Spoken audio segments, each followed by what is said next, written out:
ati hakuna haja ya kujenga barabara, ati hakuna haja ya kujenga soko, ati hakuna haja ya kufanya affordable housing.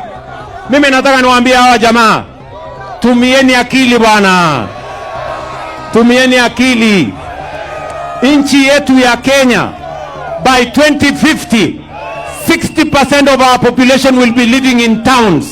That is why today, as intelligent people, we are planning the future by making sure that affordable housing gives us decent living conditions in our cities.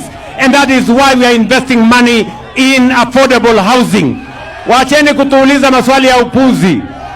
Ama namna gani, my friends? Mnasema tuendelee ama tuendelee? Tuendelee ama tuendelee? Ati kuna mjamaa mwingine anasema watu waendelee kuishi kwa slums. Ati hakuna haja ya kujenga soko. Ati hakuna haja ya kujenga hostels. Huyo jamaa ako na akili kweli?